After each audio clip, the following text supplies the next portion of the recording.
Parce que n'a sera la béquille mais parce que comme on bla comme on fanini ku banini ku burja ka fonte fo kalama o te ko de non parce que ne be mindo ni mo fanini ke ka banini ke ka kuma jugu fo dine mo be mi fo mo be fanini banena o tene doye c'est ne dine mo de bon personne ne peut se réclamer d'une autorité morale comme mo fanini ku banini ou be comme mo burja o tsika keo qui ne dit rien est consentant. Qui ne dit rien est consentant. Parce que ni mo bora ne tola, ne ka kazi. C'est ce qui me soutiennent. Kafo, quand mo do doya ka mo do buruja. Mais moi je vais faire un communiqué pour me désolidariser kafo. Il faut ça ne m'engage pas, je suis pas d'accord avec eux. Puisque à ce kunto yo. Ne million d'euros ou à million kemede. Ne million d'euros ou à ta studio dal ka mo doya ka mo buruja ka mo la gauche. J'ai pas fait ça, je peux le faire. À la barcala, je peux le faire. Avec 5 millions, je peux le faire.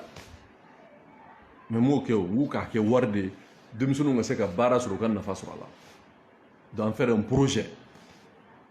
Mais ni moi là, jamana konani jamana ko mo fan, mo ban, mo bruja, ou ko be aider ko, aider nyemo ye kramo ye almami. Le minimum des choses c'est de dire que non, je ni moi me fort, vraiment ne dine mo ne nyemo ne mo ga bara, on ga bara e ka mo blasra ka jugo do mo la ka kuma mo fo, ni mo me ko jugo fo, be ko jugo ko tene doye.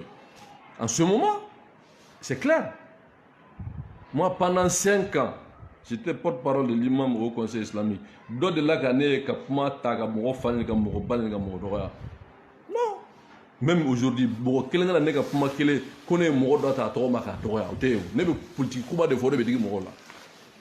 il est rattaché, il est vacancier, il est crocodile, il est politicien de 80 tonnes, mais ça, c'est des propos politiques. Mais politiquement, c'est des choses qui sont correctes. Parce que rattaché il donne le dos de là. Il n'est pas président de la République. Il n'est pas président de la République parce que là, c'est la loi qui dit ça. Président de la République veut dire que voter. Alors, ne a fongo charti, mon nani mi a discuté avec les militaires. Je faisais partie. Ne, Maître Muntaka, Maître Demba Traoré, Anikasa, on nani ne pouvait pas nous va discuter. Ben ma fait un fla de cas, fait un fla peu, tant ma be kuma mais ou comment, à la côté wallah bebit la rapport, ni à la tche bebit la rapport. Mais qui tire le premier, ni a dit droit à Kerila. Politique est à la côté. Allah est à la côté.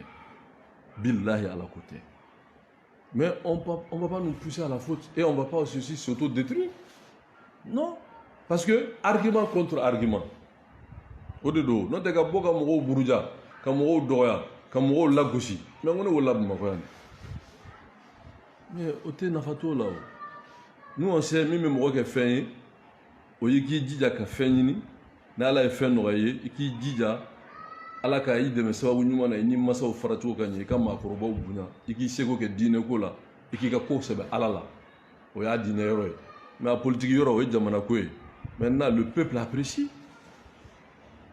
parce que pour nous chercher la masse critique o ye jamana jɔ baara ni jamana jɔ kuma de ye o dun sɔrɔ man di n'o tɛ k'a kari k'a tiɲɛ ça c'est vite fait mais nafa t'o la o fanini baninikɛla bɛ taa min o taa yɔrɔ la o wa mɔgɔ min bɛ mɔgɔw falen ni k'u bani ni mɔgɔ min tɔgɔ la n'a mi i ko si ma a tɛ hɛrɛ lasi ma bon minnu bɛ t'u sigi chaque fois ka mɔgɔw lagosi ka mɔgɔw saboter ka mɔgɔw buruja bon moi je pense que n'o kun bɛ jamana la taa ɲɛ ça sɔrɔ a jɔyɔrɔ o mais nous allons continuer c'est pour ça j'ai dit Motarwan foyi tɛ n'a cɛ seulement il a échoué parce que là où il a été rattaché ça a été un échec et il sait comment il est venu. Voilà, au drone de donc pour nous, on a un chronogramme, c'était déjà suffisant pour réclamer sa tête. Et n'est à fort, comme Kossi de Babolo. Kossi s'est rattaché à lui, lui-même il est rattaché. Et rattaché.